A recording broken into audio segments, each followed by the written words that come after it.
terlibat semuanya, baik Pak Bupati dan jajaran seluruhnya sampai masyarakat seluruhnya juga hadir di sini, para pelaku wisatanya juga. Kenapa? Supaya tahu bahwa program ini ya akan dilaksanakan, supaya masyarakat juga bersiap-siap dan mendukung, karena tidak bisa hanya pemerintah yang bersemangat, masyarakat juga ikut terlibat.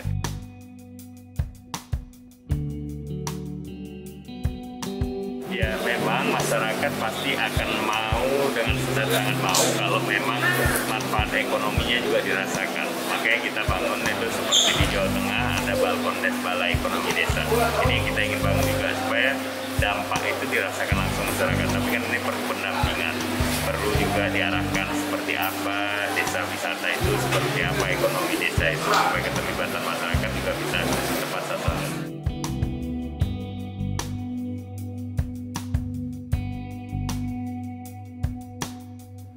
Kita hanya menuju Bukit Lawang atau Tangkahan tadi 2 hari udah cukup sebenarnya, sudah semua dijalani di titik Bukit Lawang itu. Makanya sekarang kita mengembangkan desa wisata.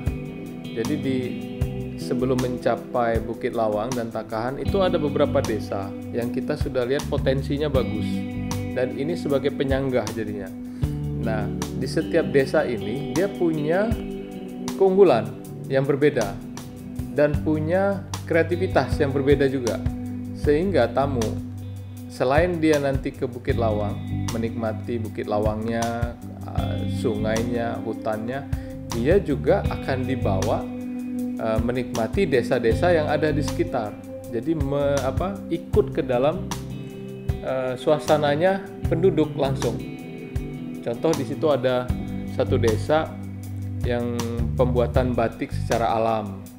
Nah, ini nanti penduduk diajak pengunjung diajak ke sana langsung.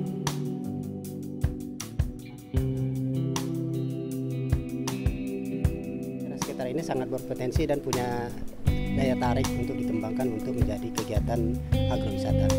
Kalau kita cerita mengenai potensi sangat besar, tapi ini kembali kepada market ya, dan tujuan wisatawan yang mau kita arahkan untuk mengunjungi tempat kita. Nah, kalau bisa saya cerita mengenai keberadaan wisatawan sebelum kita karena musibah Covid, wisatawan itu yang lebih cenderung tempat ini dikunjungi oleh wisatawan asing dalam kegiatan paket wisata kampung. Nah, tapi setelah Covid ini kita tidak punya kunjungan wisatawan asing.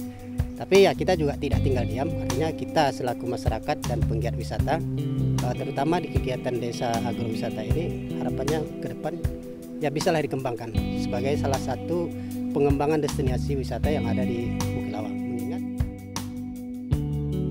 bagaimana pengembangan SDM. Jadi SDM itu menjadi perhatian kami juga gitu. Jadi sekarang Dinas Kebudayaan dan Pariwisata ini bekerja sama dengan kampus-kampus pariwisata. Contohnya dengan Politeknik Pariwisata Medan, kemudian dengan USU.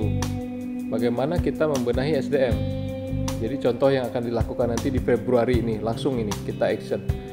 Jadi tim dari Politeknik Pariwisata itu langsung melakukan pembinaan ke Bukit Lawang dan Tangkahan. Jadi kita coba merangkul pelaku pariwisata yang ada di sana langsung gitu. Jadi supaya harapannya SDM-nya berubah dalam konteks pelayanan gitu ya, supaya mereka bisa menjadi lebih ramah. Nah itu kemarin kita kan ini tidak hanya top down ya, kita juga bottom up. Bottom up itu artinya dari pelaku usaha pariwisata yang ada di sana itu sebenarnya kan udah tumbuh nih, selama ini kan banyak.